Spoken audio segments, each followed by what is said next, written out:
Coloca pra gente numa linha do tempo, quando começou essa nova guerra aí agora com o Irã, porque já teve outras baterias, né, de ataques, mas agora parece que é uma coisa mais pesada e com cara de guerra mesmo, né? De um ataca, o outro se defende, outro ataca, outro se defende.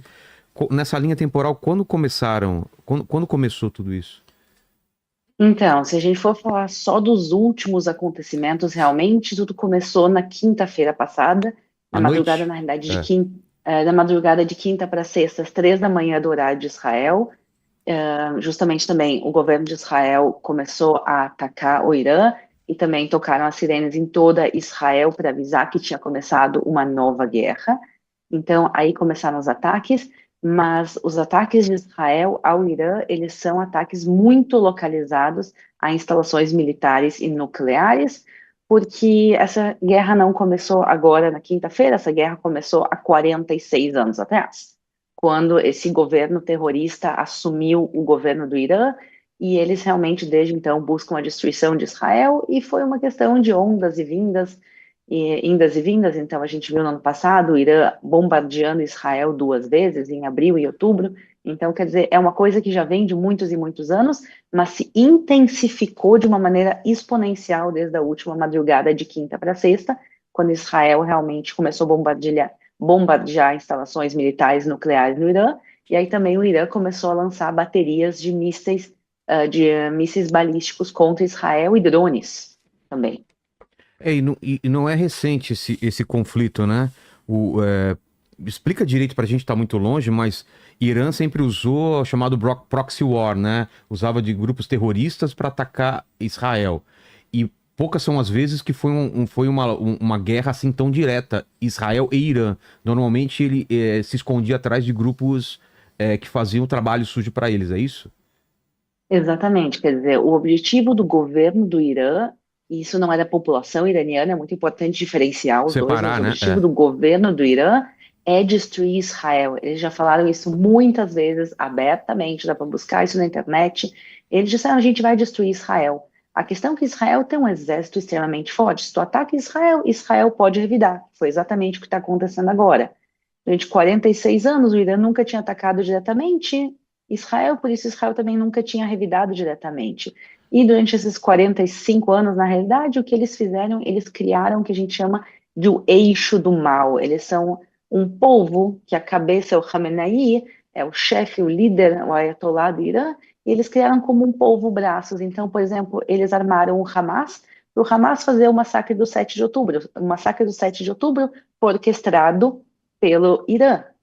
E eles criaram, por exemplo, e financiaram por muitos anos também o Hezbollah no Líbano, os Houthis no Iêmen, as milícias iranianas dentro do Iraque. Então, o que eles fizeram? Eles criaram esses grupos terroristas, e aí esses grupos atacam Israel, e aí Israel revida contra esses grupos, e era uma maneira de o Irã lutar contra Israel sem sofrer as consequências diretas. Aí é muito fácil, quer dizer, fazer os outros morrerem, eles sacrificando palestinos, libaneses, iemenitas, iraquianos, sírios também, quer dizer, eles estão sacrificando e pessoas no Oriente Médio todo morrendo, pessoas em Israel morrendo, e o Irã lá estava de boa, se pode dizer, até que eles começaram a atacar diretamente Israel, e aí Israel agora está revidando diretamente também, com o objetivo que é cortar a cabeça desse povo para terminar, porque o único motivo, a única maneira de terminar com o terrorismo da maneira que a gente conhece hoje em dia no Oriente Médio é terminar com quem financia e organiza tudo isso, que é o governo do Irã. Pois é. E como que foi esse ataque, quando o Irã ataca e a gente vê cenas que a gente não está acostumado a ver, né? Mísseis atravessando o Iron Dome e acertando Tel Aviv. Isso já tinha acontecido, assim, de uma forma dessa. Pelo menos a gente não tinha visto umas imagens dessa, não tinha chegado até aqui o Brasil, né? Então, sim, o Iron Dome existe, ele funciona, que é esse sistema antimísseis israelenses. Então, vamos dizer que o míssil é lançado contra Israel, Israel intercepta ele no ar e explode. Mas o Iron Dome não é perfeito, nunca disse ser. Vamos dizer que ele é 99,9% eficiente. Se tu lança agora 1.000 mísseis contra Israel, vão alguns não ser pegos. Isso aconteceu também no 7 de outubro, quando milhares de mísseis foram lançados no mesmo dia, alguns começaram a cair fora. Quando eu fui no sul de Israel, depois do massacre do 7 de outubro, tu viu as crateras e os mísseis literalmente espalhados pelo chão. Não é que o Iron Dome consegue pegar tudo e nunca pegou tudo. A questão é que tem dois pontos principais. Primeiro, é que o Irã e o Hamas, esses grupos, estão fazendo é sobrecarregando o Iron Dome. Vamos dizer, o Iron Dome pega 99,9%, eu estou chutando o número, não é exatamente isso, mas é um número extremamente alto. Mas o que acontece, eles não conseguem pegar todos, mas também eles têm uma capacidade de pegar X mísseis por segundo. E se o Irã agora lança 100 mísseis juntos, o Iron Dome vai ter uma capacidade menor de pegar eles e por isso mais mísseis vão cair. Então, os terroristas já aprenderam essas técnicas de lançar o máximo de mísseis juntos para o mesmo lugar e assim alguns vão escapar desse sistema. E o que acontece é que mísseis caíam também antes, mas uma coisa é quando tu fala de um Katyusha, quando tu fala dos foguetes que eram caseiros feitos pelo Hamas muitas vezes, em comparação a mísseis balísticos do Irã. A gente está falando mísseis que são maiores que um ônibus às vezes. E esses mísseis são capazes de derrubar um edifício.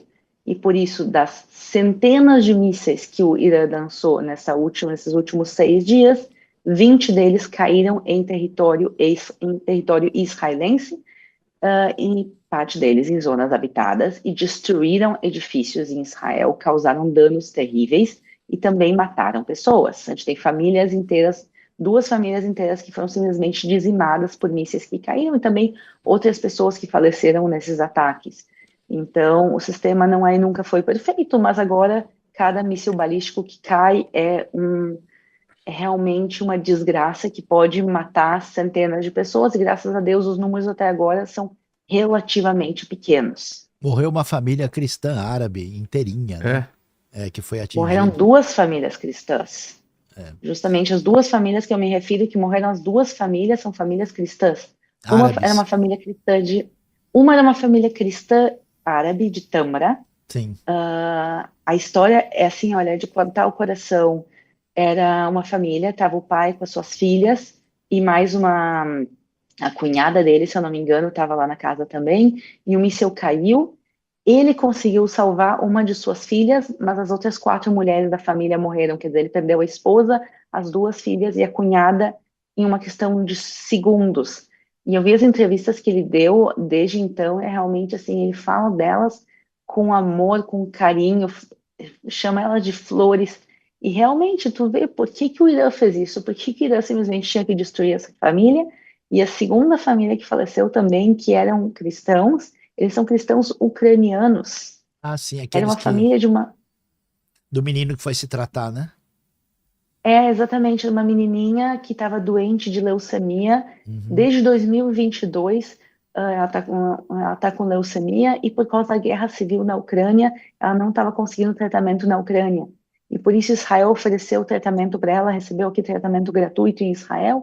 Ela e a família dela vieram para Israel para receber tratamento, e as 5 pessoas da família, ela, a mãe, 2 sobrinhas, 5 pessoas da mesma família, todas faleceram nesse ataque.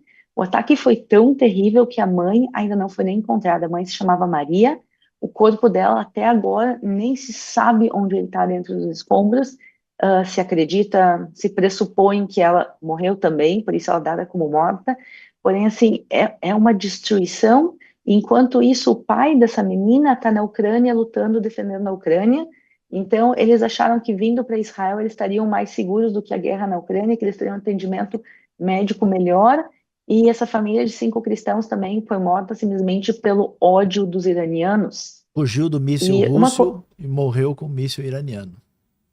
exatamente. E a propósito, quando a gente fala do eixo do mal, esses são os amigos. Quer dizer, o eixo do mal é o Irã na cabeça, e do lado dele, quem está apoiando o Irã, quem é louco o suficiente para apoiar um governo terrorista, é a Rússia, a China, Coreia o do antigo Norte. governo da Síria, que era o Assad, que caiu, e aí o Hezbollah e o Hamas, e a E Coreia do Norte.